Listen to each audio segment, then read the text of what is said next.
Hi friends, అందరికీ నమస్కారం. Welcome to employees pensions news. Friends, ఇప్పుడే అందిన వార్త. ఈపీఎఫ్ఓ పెన్షనర్లకు ముఖ్య సమాచారం.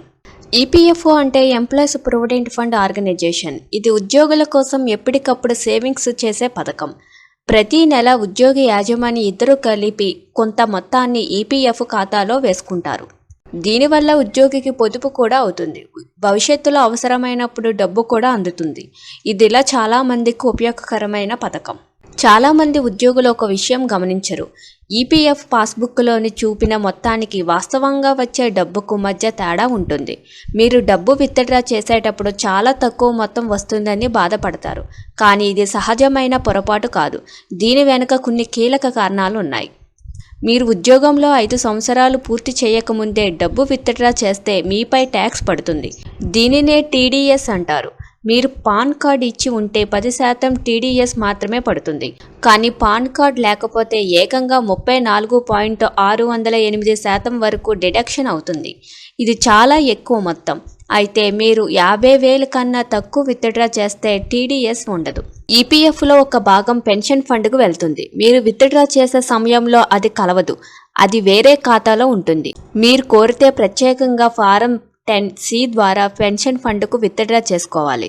అంతేకాకుండా మీరు పాత కంపెనీ నుండి కొత్త కంపెనీకి మారినప్పుడు ట్రాన్స్ఫర్ చేయని పాత ఈపీఎఫ్ ఖాతా డబ్బు ఇంకా ట్రాన్స్ఫర్ కాకపోతే మొత్తం తగ్గిపోతుంది. ఇది కూడా డబ్బు తక్కువగా కనిపించడానికి మరో ముఖ్య కారణం. చాలాసార్లు టెక్నికల్ ఇష్యూ వల్ల పాస్బుక్లో మొత్తం రిఫ్లెక్ట్ కావడం ఆలస్యం అవుతుంది. దీనివల్ల డబ్బు తక్కువగా ఉన్నట్లు అనిపిస్తుంది, కానీ అది నిజం కాదు. ఫైనల్ బ్యాలెన్స్ పూర్తిగా అప్డేట్ అయ్యే వరకు ఆందోళన పడకూడదు. విత్డ్రా చేసుకునే నియమాలేంటో తెలుసుకుందాం. మీరు ఉద్యోగంలో ఉంటే పీఎఫ్ మొత్తాన్ని పూర్తిగా తీసుకోలేరు. ఒకవేళ ఉద్యోగం మానేసిన తర్వాత 2 నెలల పాటు నిరుద్యోగిగా ఉంటే మొదట 75% డబ్బు తీసుకోవచ్చు. తర్వాత మిగిలిన 25% డబ్బు తీసుకోవచ్చు. కానీ ఈ సందర్భంలో కూడా టీడీఎస్ ఉండొచ్చు. అందుకే విత్డ్రా చేసే ముందు అన్ని విషయాలు స్పష్టంగా తెలుసుకోవాల్సిన అవసరం ఉంటుంది.